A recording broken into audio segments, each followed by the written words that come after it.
नमस्कार दोस्तों, मैं सुवेश श्रीवास्तव आपके अपने YouTube channel target online classes में आपका स्वागत करता हूं। आज मैंने उत्तर प्रदेश अधिनित्य सेवा चयन आयोग चकबंदी लेखपाल भर्ती परीक्षा 2015 का जो कि 8 नवंबर 2015 को मॉर्निंग में पेपर हुआ था, उसका ग्रामीण परिवेश के क्वेश्चन जो आए थे उस पे हम सारी विश्लेषण करेंगे और सारे क्वेश्चनों को डिटेल वाइज आपको समझाएंगे। इससे पहले वीडियो शुरुआत करने से पहले आपसे एक बात और कहना चाहता हूं, यदि आप चैनल को पहली बार देख रहे हैं तो आप प्लीज़ चैनल को सब्सक्राइब करें और बेल आइकन भी दबाएं, जिससे कि हमारी लिस्टेड वीडियो आप तक पहुंच सके और आप हमसे जुड़ सकें। तो आइए हम अपनी वीडियो को स्टार्ट करते हैं। चलिए, पहला मेरा क्वेश्चन है कि और सभी कुछ प्रतीक्षा कर सकता है किंतु कृषि नहीं, यह कथन किसका है? यह कथन किसका है? तो ये क्वेश्चन है मेरा पहला। इसमें आंसर मेरा होगा कि आंसर नंबर ए में है पंडित जवाहरलाल नेहरू, जगजीवन राम, सिकंदर बख्श, लाल बहादुर शास्त्री। तो हम देखते हैं कि क्वेश्चन नंबर 1 में इसमें हमारा आंसर हो जाएगा पंडित जवाहरलाल नेहरू। क्या आंसर हो जाएगा?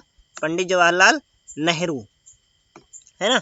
तो इसमें हम आपको बताना चाहते हैं, पंडित जवाहरलाल नेहरू ने 1947 ईस्वी में कहा था कि और सभी कुछ प्रतीक्षा कर सकता है किंतु कृषि नहीं। ये बात उन्होंने बंगाल में पड़े अकाल 1942-43 के संदर्भ में कही थी, क्योंकि उस समय अनाज संकट और भूखमरी थी। खाद्य सुरक्षा के संबंध यह कहा था। यूनिसेफ रिपोर्ट के अनुसार भारत में सबसे ज्यादा कुपोषित बच्चे हैं। तो आइए हम सेकंड क्वेश्चन की ओर अपने चलते हैं कि भारत में रजत क्रांति किससे संबंधित है? भारत में रजत क्रांति किससे संबंधित है? तो इसका हमारा आंसर होगा अंडा और चिकन का उत्पादन, अंडा और चिकन का उत्पादक। ओके, तो इसमें हम बताना चाहते हैं आपको कि भारत में हरित क्रांति के जन्मदाता MS स्वामीनाथन है। हरित क्रांति खाद्य अनाज जैसे गेहूं, चावल, गेहूं आदि के क्षेत्र में आई और फाइबर और भारत में चांदी यानी फाइबर क्रांति जिसे हम कपास से संबंधित है। और रजत क्रांति की बात करें तो यह अंडा और चिकन उत्पादन से आती है। तीसरा क्वेश्चन हमारा है कि केसर के कलय पौधे का कौन सा भाग उपयोग में लाया जाता है? ओके, तो इसमें हमारा आंसर हो जाएगा आंसर नंबर डी, वर्तिकाग्र। कौन सा आंसर हो जाएगा? वर्तिकाग्र। तो इसमें हम आपको बता दें कि केसर के फूल के अंदर पाई जाने वाली लंबी पतली धागेनुमा संरचना को केसर कहते हैं। यह वर्तिकाग्र में पाई जाती है। केसर लाल या भगवा रंग का होता है। इसका उपयोग मसाले के रूप में होता है। केसर का वैज्ञानिक नाम क्रोकस स्टेविक्स है। केसर की खेती सबसे पहले ग्रीस यानी यूनान में होती है या होती थी, है ना। तो हम अगले क्वेश्चन की ओर चलते हैं अपने। हमारा अगला क्वेश्चन है कि ललित कला। हमारा अगला क्वेश्चन है महाजनी प्रथा का सर्वप्रथम उल्लेख निम्नलिखित में से किस ग्रंथ में हुआ है? महाजनी प्रथा का सर्वप्रथम उल्लेख निम्नलिखित में से किस प्राचीन ग्रंथ में हुआ है? तो हमारा इसका आंसर हो जाएगा answer number A, Shatapatha Brahmana. कौन सा? शतपथ ब्राह्मण। आपको बता देना चाहता हूं, महाजनी प्रथा का उल्लेख सर्वप्रथम शतपथ ब्राह्मण में मिलता है। शतपथ ब्राह्मण शुक्ल यजुर्वेद का ब्राह्मण ग्रंथ सबसे प्राचीन ब्राह्मण ग्रंथ है। इसके लेखक स्वयं ऋषि याज्ञवल्क्य जी थे। ओके फ्रेंड्स, अगले क्वेश्चन की ओर चलते हैं। हमारा अगला क्वेश्चन है कि ललित किसकी एक उत्तम किस्म है? तो ललित की बात करें तो ये अमरूद की है। किसकी है? अमरूद की है। किसकी है? अमरूद की है। ये आंसर नंबर हमारा डी सही हो जाएगा। तो ललित एप्पल कलर से चयनित अमरूद की उत्तम प्रजाति है जिसकी उत्पादकता अधिक है। ललित अमरूद का रंग लाल आभायुक्त केसरिया पीला होता है। इसमें मिठास और अम्ल की उपयुक्त मात्रा पाई जाती है और विटामिन सी पाया जाता है। आगे हमारा क्वेश्चन है कि कृषि कार्य में लगे ट्रैक्टर की आवाज की स्तर से अधिक नहीं होनी चाहिए, यानी जो ट्रैक्टर है हमारा इसकी आवाज कितनी होनी चाहिए या इससे अधिक नहीं होनी चाहिए। तो हमारा आंसर सही होगा इसमें कि आंसर नंबर ए 90 डीबी, यानी कृषि कार्य में लगी ट्रैक्टर की आवाज पर्यावरण की दृष्टि से 90 डीबी से अधिक नहीं होना चाहिए, ताकि ध्वनि प्रदूषण को नियंत्रित रखा जा सके। ध्वनि प्रदूषण को नियंत्रित रखा जा सके। हमारा अगला क्वेश्चन है कि सेफ्टी हमारा अगला क्वेश्चन है कि सेफ्टी युगल पंप का पानी सेंट्रीफ्यूगल पंप का पानी निकालने के लिए कब प्रयोग किया जाता है? तो हमारा आंसर हो जाएगा आंसर नंबर डी, जब पानी का निकास मंद और स्रोत ज्यादा हो तब इसका प्रयोग किया जाता है। सेंट्रीफ्यूगल पंप का प्रयोग तब किया जाता है जब पानी का निकास मंद और स्रोत ज्यादा हो, जैसे समरसेबल पंप, सिंचाई का मोटर आदि। अगला हमारा क्वेश्चन है कि धान में भूसी का प्रतिशत अनुमान कितना होता है? तो हमारा आंसर है इसका आंसर नंबर सी, यानी 20% होता है। ओके, धान में भूसी का वजन 20% होता है। पहले भूसी को या तो जला दिया जाता था या फिर बंजर भूमि पर फेंक दिया जाता था। भूसी एक उच्च कैलोरी मान है, इसलिए इसे अच्छे ईंधन के रूप में भी इस्तेमाल किया जाता है। अगला हमारा क्वेश्चन है कि चावल के उन्नत बीज के प्रति हेक्टेयर बीजारोपण दर होती है, यानी प्रति हेक्टेयर बीज कितना बोया जाता है ना? तो हमारा आंसर हो जाएगा 15 किलो प्रति हेक्टेयर। आंसर नंबर हमारा बी हो जाएगा 15 किलो प्रति हेक्टेयर। तो चावल के उन्नत बीज की प्रति हेक्टेयर बीजारोपण की दर 15 किलोग्राम प्रति हेक्टेयर की आवश्यकता होती है या डाला जाता है। धान के उन्नत बीज निम्न में से यह प्रकार हैं कि एक आता है IET 9994, नंबर 2 पे आते हैं पूसा 667, नंबर तीसरा है कि एयरडेस श्यामला पूर्णिया, और एक प्रजाति होती है जवाहर और हीरा आदि। ये चावल के उन्नत किस्म की प्रजातियां होती हैं। हमारा अगला क्वेश्चन है निम्नलिखित में से कौन सा अम्लीय धरती पर सफलतापूर्वक उगाया जा सकता है? तो हमारा आंसर हो जाएगा आंसर नंबर सी तरबूज। तो बात करें कि तरबूज अम्लीय धरती पर सफलतापूर्वक उगाया जा सकता है। अम्ल वह होता है जिसका पीएच मान 7 से कम हो। अम्लीय मिट्टी में सबसे अधिक मात्रा में फलों और सब्जियों को उगाया जा सकता है। ओके, अगला हमारा क्वेश्चन है कि पूसा रसराज किसकी उन्नत किस्म है? किसकी उन्नत किस्म है? तो हमारा आंसर हो जाएगा खरबूजा। क्या हो जाएगा? खरबूजा। इसकी बात करें तो पूसा रसराज खरबूजा की उन्नत किस्म है। कद्दू, तरबूज, करेला, परवल, खरबूजा आदि कुकर बेटा समूह में आने वाली फसल है। खरबूजे की अन्य उन्नत बीज पूसा रसराज हारा मधु है। ओके फ्रेंड्स, अगले क्वेश्चन की ओर हम चलते हैं। अगला क्वेश्चन हमारा है कि उत्तर भारत में गेहूं के फसल की हेरफेर किससे की जाती है? यानी उत्तर भारत में गेहूं के फसल की मिलान किससे की जाती है या हेरफेर किससे किया जाता है? तो यहाँ पे हमारा आंसर हो जाएगा धान। आंसर नंबर ए धान से मिलान किया जाता है। उत्तर भारत में, अब इसको हम बताते हैं कि उत्तर भारत में गेहूं फसल की हेर फेर धान फसल से की जाती है। उत्तर भारत में मुख्य राज्य पंजाब, जम्मू कश्मीर, हिमाचल प्रदेश, उत्तर प्रदेश, उत्तराखंड, दिल्ली, चंडीगढ़, राजस्थान, बिहार और मध्य प्रदेश आदि उत्तर भारत में आते हैं। ओके फ्रेंड्स, अगला हमारा क्वेश्चन है खसरा खतौनी कौन तैयार करता है? खसरा खतौनी कौन तैयार करता है?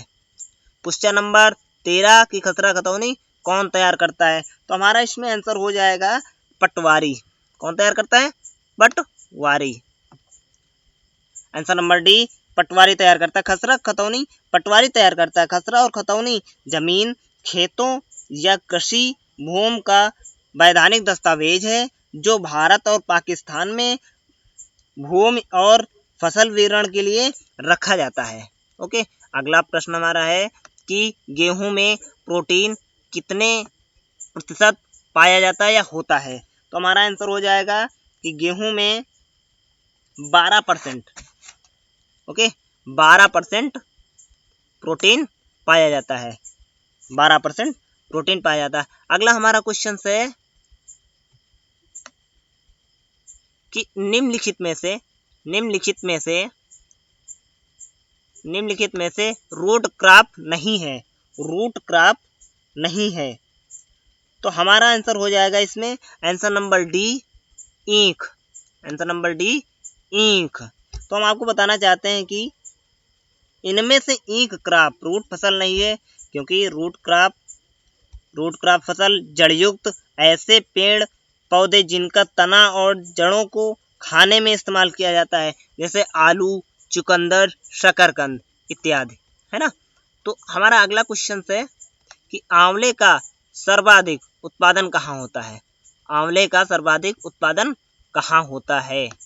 ये हमारे आंवले का उत्पादन कहाँ होता है? तो हमारा आंसर हो जाएगा Pratapgarh. Answer number D, Pratapgarh.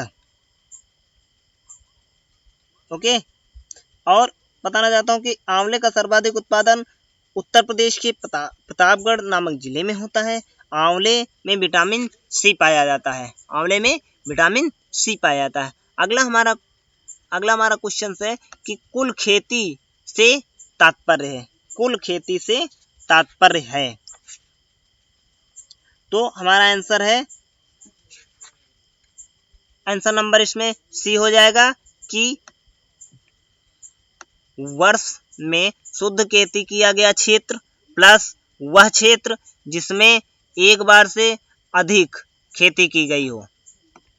तो कुल खेती का तात्पर्य है वर्ष में शुद्ध खेती किया गया क्षेत्र तथा वह क्षेत्र जिसमें एक बार से अधिक बार खेती की गई हो, उसे हम कुल खेती से तात्पर्य मतलब कुल खेती कहते हैं। ओके, अगला हमारा क्वेश्चन है कि जाबो ग्रामीण खेती करने का सही तरीका कहाँ विद्यमान है?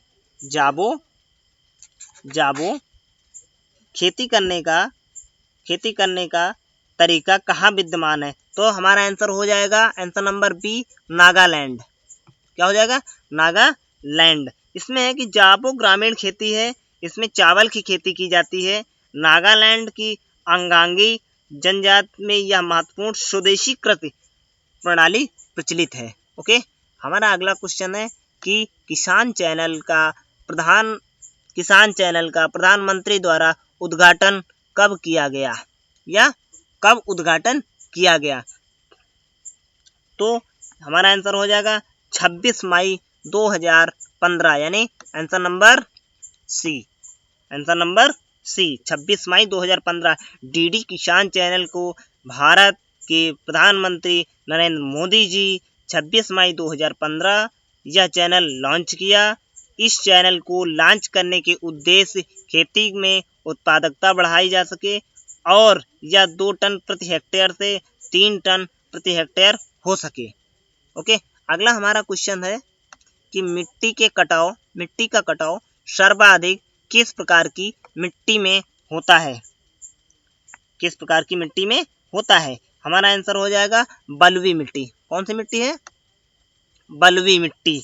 तो बलुई मिट्टी का कटाव सर्वाधिक होता है क्योंकि मिट्टी बलुई होती, पौधों की जड़ भी इसे बांध नहीं पाती हैं और वायु के कारण उड़ जाती है। इस कारण वर्षा में यह मिट्टी बह जाती है। अगला हमारा क्वेश्चन है,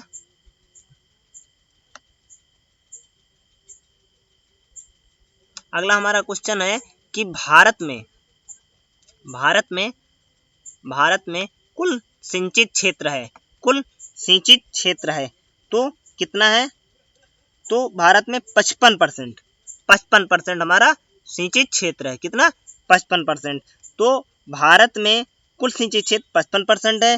भारत में कुआं व नलकूप से सिंचाई 55.9% की जाती है, नहर से सिंचाई 31.4% की जाती है और भारत में तालाब से सिंचाई 6.1% की जाती है, अन्य स्रोत से सिंचाई 6.6% की जाती है। भारत में 37% कुल सिंचाई क्षेत्र बड़ी परियोजनाओं से होता है। भारत में 63% सिंचाई सिंचित क्षेत्र छोटी परियोजनाओं से होता है। अगले क्वेश्चन की ओर हम चलते हैं कि भारत में कुल वन क्षेत्र है तो हमारा आंसर नंबर ए हमारा कितना है?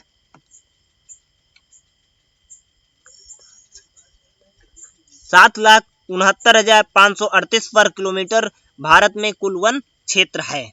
ओके, तो किलोमीटर, इतना वर्ग किलोमीटर फैला हुआ कुल 78.92 मिलियन हेक्टेयर जो 24.1 भू क्षेत्र का है। 2011 के बाद से भारत के वन क्षेत्र 5871 वर्ग किलोमीटर बढ़ा है। ओके, हमारा अगला क्वेश्चन है कि कूड़े से हरित ऊर्जा निर्माण में कौन कौन से राज्य अग्रणी हैं? भारत में कूड़े से हरित ऊर्जा निर्माण में कौन कौन से राज्य अग्रणी हैं? तो हमारा आंसर हो जाएगा,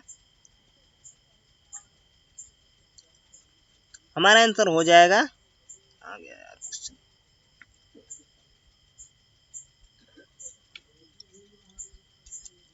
आंसर नंबर हमारा बी, महाराष्ट्र और पंजाब, यानी महाराष्ट्र एवं पंजाब। कूड़े से हरित ऊर्जा निर्माण में महाराष्ट्र और पंजाब राज्य अग्रणी हैं। इसमें किसानों के घास फूस, भूसे आदि से बिजली बनाई जाती है। इस बायोमास मिशन में जहां पंजाब और महाराष्ट्र का उच्च स्थान है, वहीं अन्य राज्य भी इसमें योगदान दे रहे हैं, जैसे कि उत्तर प्रदेश, हरियाणा, गुजरात, मध्य प्रदेश। इस प्रकार के प्राप्त ऊर्जा को नवीनीकरणीय ऊर्जा के रूप में जानते हैं। और हमारा अगला प्रश्न है कि वार्षिक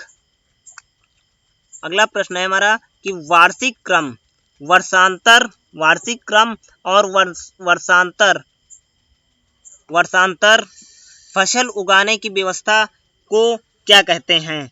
तो हमारा आंसर हो जाएगा आंसर नंबर डी हो जाएगा। इसमें फसल रोपण अनुक्रम कहते हैं। वार्षिक क्रम और वर्षांतर फसल उगाने की व्यवस्था को फसल रोपण अनुक्रम कहते हैं। जो फसल मानसून के वक्त आए खरीफ फसल कहते हैं, जैसे चावल, बाजरा, कपास, मूंगफली आदि। जो फसल मानसून के बाद आए रबी फसल कहते हैं, जैसे गेहूं, ज्वार। और हमारा ये इस वीडियो का आखिरी क्वेश्चन है कि प्रतिवर्ष भारत में कितना कृषि का कूड़ा और खरपतवार निकलता है? तो हमारा आंसर हो जाएगा answer number C, 350 million ton निकलता है। यानी 350 मिलियन टन कृषि का कूड़ा और खरपतवार प्रतिवर्ष भारत में निकलता है। 350 मिलियन प्रतिवर्ष कृषि कूड़ा निकलता है और 4.4 मिलियन खतरनाक कूड़ा प्रतिवर्ष निकलता है। भारत का 85% कूड़ा जलाया नहीं जाता है। इसको वेस्ट पदार्थ के रूप में जैविक खाद बनाने इत्यादि कार्यों के लिए इस्तेमाल किया जाता है। आज की वीडियो में इतना ही। और आपसे, यदि आपको ये वीडियो अच्छी लग रही हो तो आप लाइक और शेयर करें, और चैनल को पहली बार देख रहे हैं तो सब्सक्राइब करें।